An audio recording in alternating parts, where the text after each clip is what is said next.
بسم اللہ الرحمن الرحیم۔ شروع کرتا ہوں اللہ کے پاک نام سے جو بڑا مہربان نہایت رحم والا ہے۔ السلام علیکم ویورز۔ اس واقعے کی خبر سارے مصر میں پھیل گئی اور عورتیں آپس میں باتیں کرنے لگی کہ زلیخا اپنے غلام کو چاہتی ہے۔ جب زلیخا کو اس کا علم ہوا تو اس نے اپنی بدنامی کا خیال آیا۔ اس نے ترتیب سوچی اور وہ یہ کہہ کے اس نے مصر کی عورتوں کی دعوت کی اور سب کے ہاتھوں میں ایک ایک چھری اور ایک ایک پھل دے دیا۔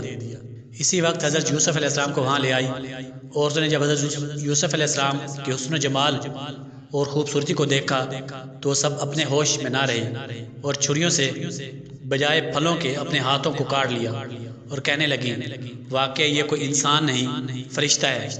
زلیخا ان نے عورتوں سے کہا یہ وہی شخص ہے کہ جس کے لیے تم مجھے ملامت کرتی ہو۔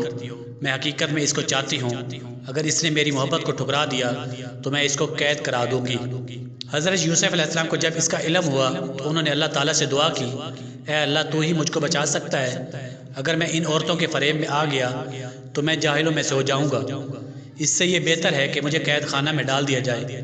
اللہ تعالیٰ نے حضرت یوسف علیہ السلام کی دعا قبول کی اور وہ جیل میں ڈال دیے گئے۔ حضرت یوسف علیہ السلام پہلے جیل میں 2 قیدی اور بھی تھے اور ایک شاہی اور باورچی اور دوسرا بادشاہ کو شراب پلانے والا ساقی تھا۔ ان کے خلاف الزام تھا کہ انہوں نے بادشاہ کو زہر دینے کی کوشش کی ہے۔ حضرت یوسف علیہ السلام میں قیدیوں کو اللہ تعالیٰ کی باتیں بتاتے رہے اور خدا کا پیغام پہنچاتے رہے۔ ایک دن یہ دونوں قیدی حضرت یوسف علیہ السلام کے پاس آئے اور انہوں نے کہا کہ ہم نے ایک عجیب خواب دیکھا ہے۔ ساقی نے کہا میں نے دیکھا ہے کہ بادشاہ کو انگور کی شراب پلا رہا ہوں۔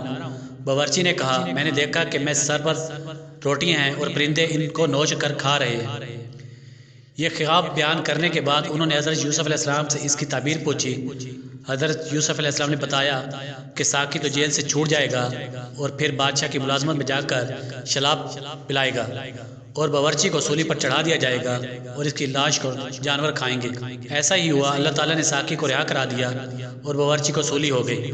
حضرت یوسف علیہ السلام ان کے بعد بھی سالوں جیل میں رہے لیکن کسی کو ان کی رہائی کا خیال نہ آیا۔ اتفاقاً ایک مرتبہ مصر کے بادشاہ نے خواب میں دیکھا کہ 7 بلی گائیں اور 7 موٹی گائیں کو کھا رہی ہیں اور 7 ہری اور 7 سوکھی ہوئی بالیں دیکھ رہے ہیں۔ بادشاہ نے اپنے درباریوں سے اس کی تعبیر پوچھی مگر کوئی بھی صحیح جواب نہ دے سکا۔ اس موقع پر ساقی کو یاد آیا کہ اس نے اپنا خواب حضرت یوسف علیہ السلام پوچھا تھا۔ آپ کا جواب بالکل صحیح ہوا تھا۔ اس نے کہا کہ جیل میں ایک شخص ہے جو خواب کی صحیح تعبیر بیان کرتا ہے۔ بادشاہ نے جس کو عزیز مصر کہتے تھے اجازت لے کر وہ جیل گیا اور حضرت یوسف علیہ السلام سے سارا واقعہ بیان کیا۔ حضرت یوسف علیہ السلام نے فرمایا کہ اس خواب کی تعبیر تو یہ ہے کہ 7 سال ملک میں خوب غلہ پیدا ہوگا اور 7 سال سخت قید پڑے گا اور پھر 1 سال آئے گا جس میں خوب بارش ہوگی اور غلہ ہوگا۔ جب اس شخص نے بادشاہ کو جا کر یہ خبر سنائی تو اس نے کہا حضرت یوسف علیہ السلام کو بلایا جائے۔ جب وہ دوبارہ حضرت یوسف علیہ السلام کے پاس گیا اور بادشاہ کا پیغام سنایا تو آپ نے فرمایا ان عورتوں کا کیا حال ہے جنہوں نے اپنے ہاتھ کاٹ لیے تھے؟ بے شک میرا رب ان کے مکر و فریب سے واقف ہے۔